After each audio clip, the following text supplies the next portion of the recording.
Candace Parker just dropped a truth bomb that every Caitlin Clark supporter has been shouting from the rooftops. It is the exact reality the WNBA gatekeepers tried to ignore.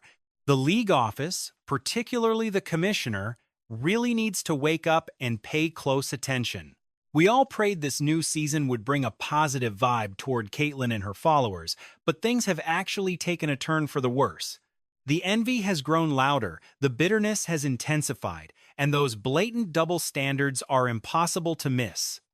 Luckily, WNBA royalty Candace Parker just entered the chat. She made the critics look absolutely ridiculous, using nothing but simple, undeniable facts. Her words cut through the chaos, bringing much-needed clarity to the entire drama. Perhaps this will finally force the league to take a long, hard look in the mirror. If this season proved anything, it is that as Caitlin dominates, the league responds with increasingly loud and self-sabotaging behavior. Let us dive into Candace's statement because it might be the most composed yet devastating blow dealt to the Caitlin Clark trolls and the old guard. Quick favor first, smash that like button. Each one counts as a box of tissues for the disgruntled critics out there. They will definitely need them after hearing Candace's take. Also, do not forget to subscribe for constant updates on Caitlin Clark and the Indiana Fever.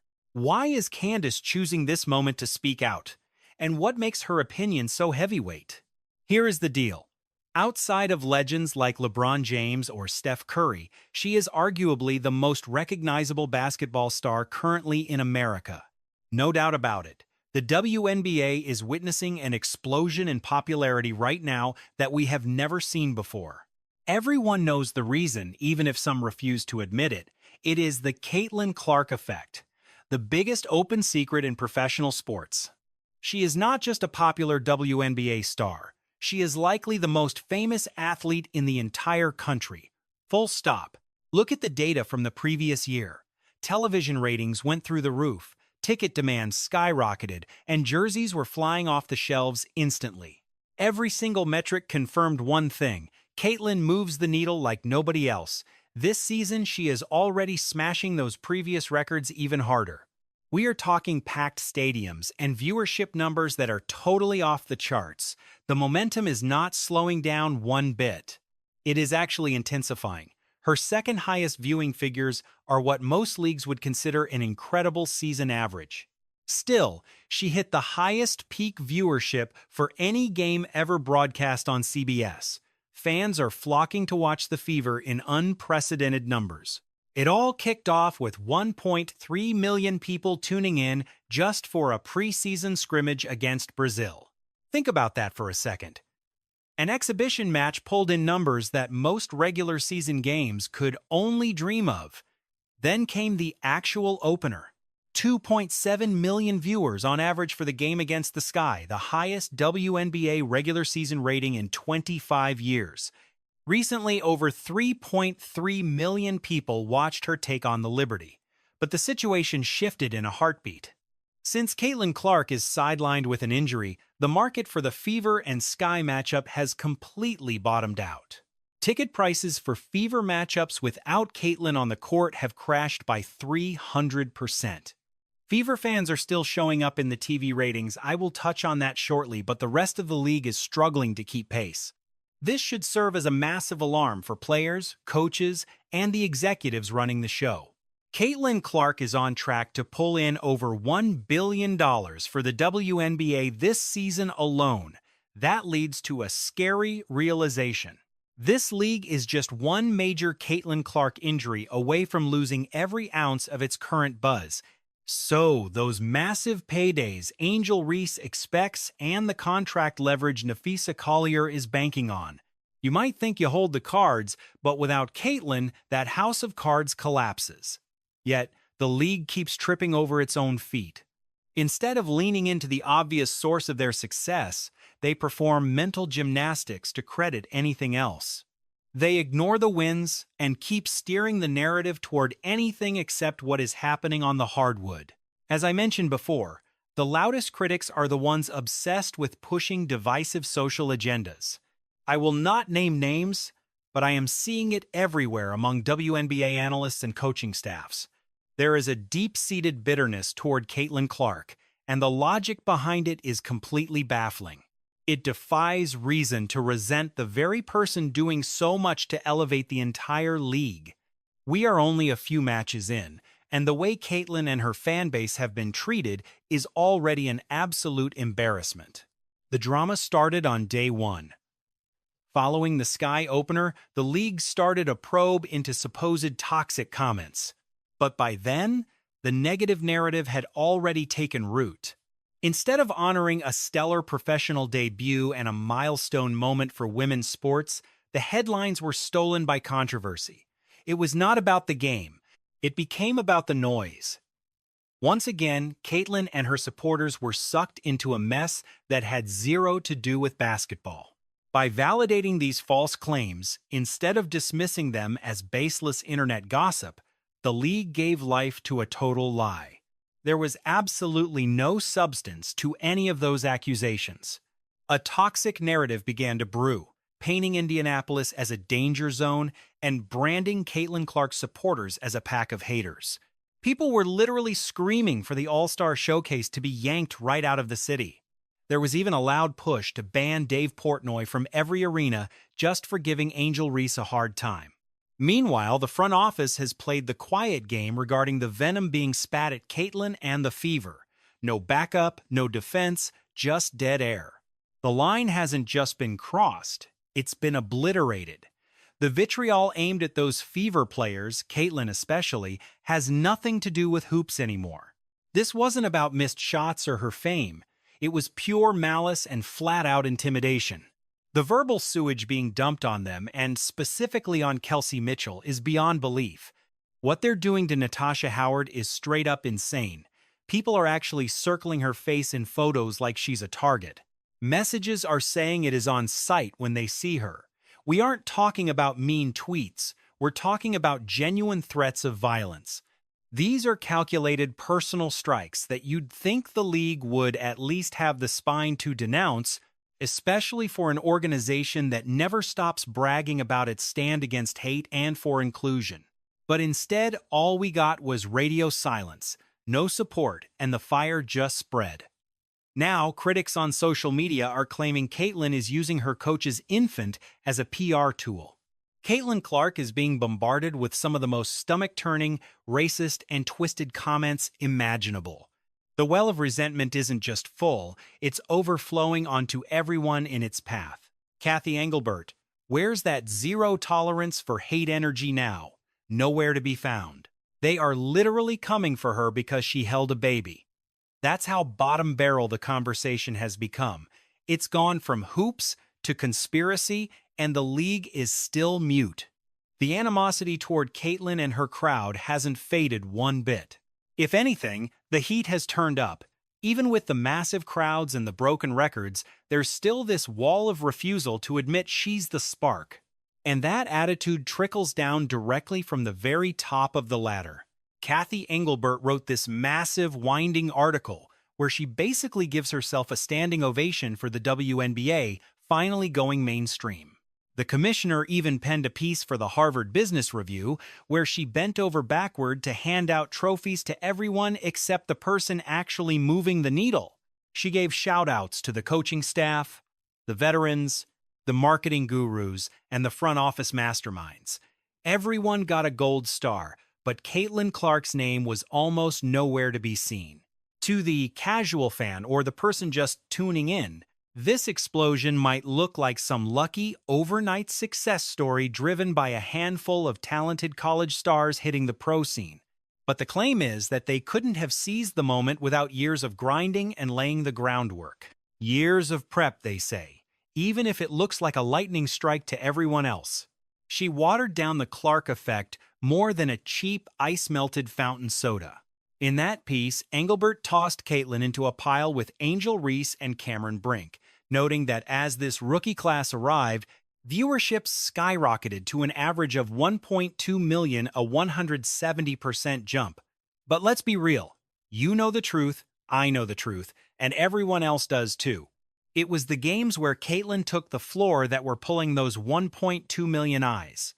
But since the gatekeepers can't stomach the idea of her getting all the flowers, they're frantically handing out bouquets to anyone else nearby.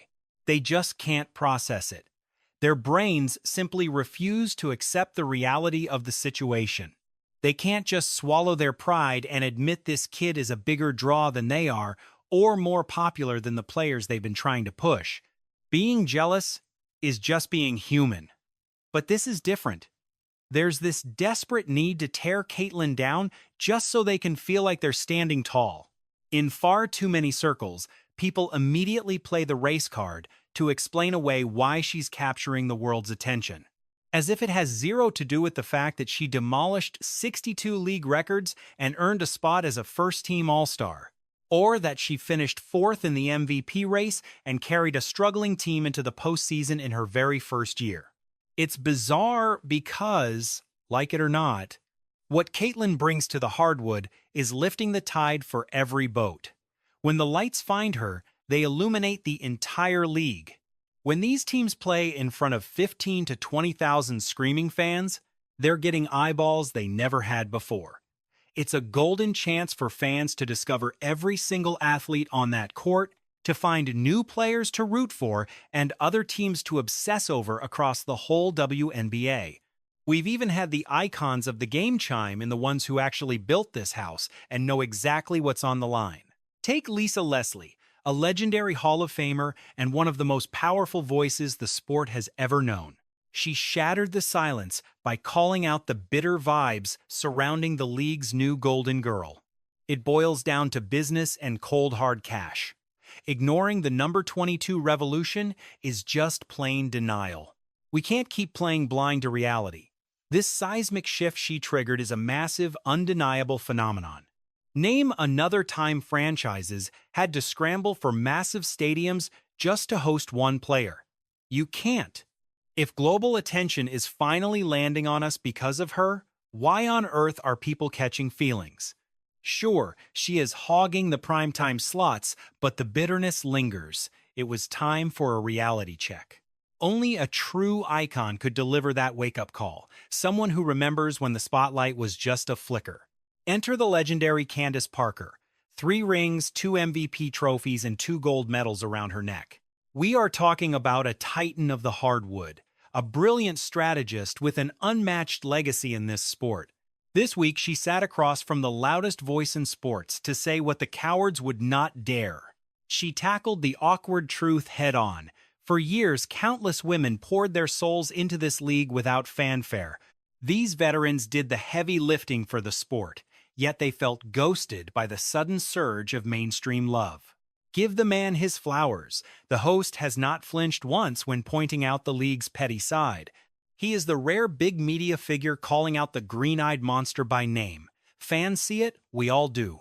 During the broadcast, he dropped a truth bomb on a frustrated star who could not handle the spotlight shift. She was venting about the television schedule favoring the rookie, forgetting how a guy named Michael once changed everything.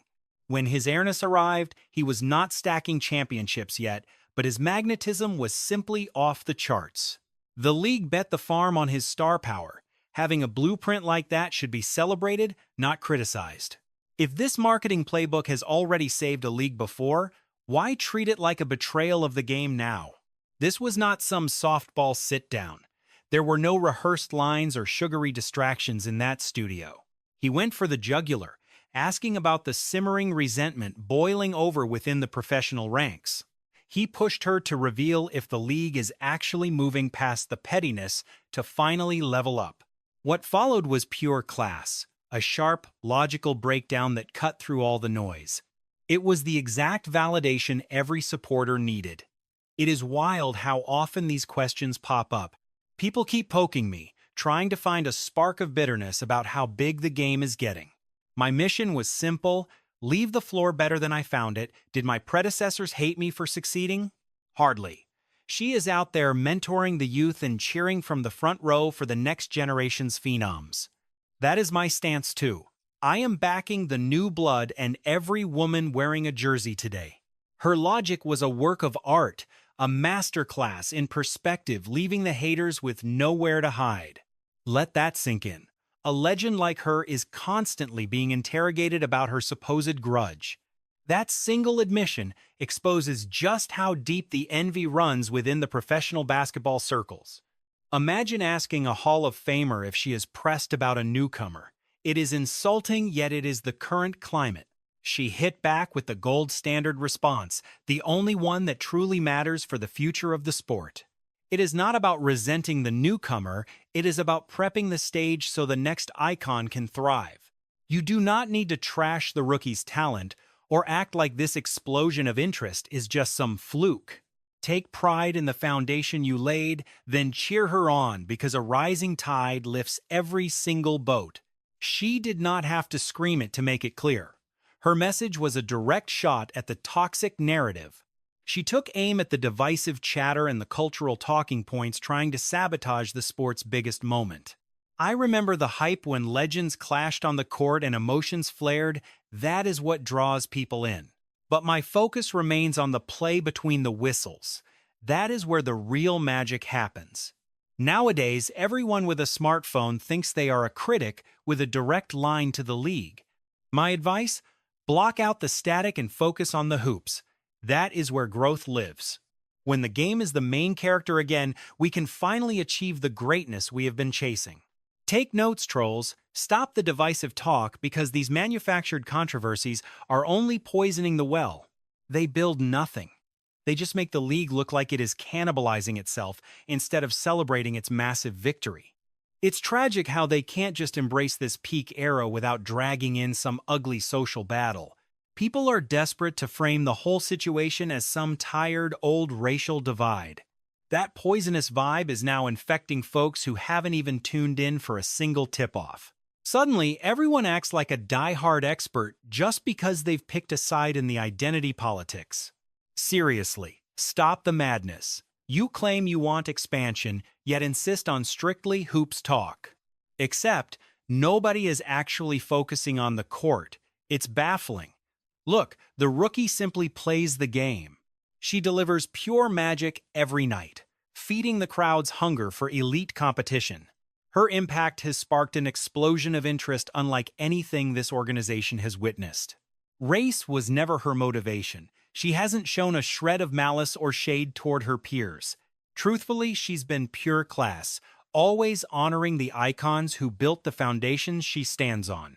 She uplifts her squad, respects her rivals, and remains incredibly grounded through all the noise. Zero egos, zero insults. She's elevating the whole landscape. Just hear what a legend like Lisa Leslie noted. Leslie adores that attitude. She isn't the type to demand the spotlight solely for herself. She empowers her teammates despite all the hype. This perspective isn't from some random bystander. A true pioneer spoke those words. And now, Candace Parker is singing the exact same tune. Better the sport for the next generation so newcomers like number 22 can thrive just as she once did. That's the cycle. Larry and Magic paved the path for Michael, then the era of Shaq, Kobe, and James. Now it is Luka and Shai.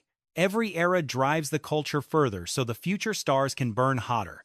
With today's reach, look, I still remember legends like Dominique and that whole vintage crew, Julius Erving and the greats. They weren't bitter when MJ arrived and took the world by storm. Lastly, Candace explains why the front office must evolve, because this historic shift centers on the rookie. This defines the sport's destiny. The league is currently thriving, meaning it's time to talk bottom lines. Ultimately, it's a numbers game, and Candace recognizes it. That young star is a financial powerhouse. When you possess a great asset but lack eyes, having a magnet like her is a total miracle. It is undeniable.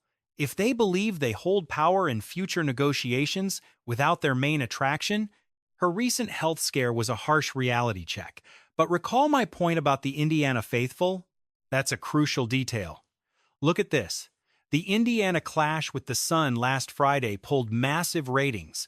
851,000 people watched, setting a record as the top broadcast on that network this year.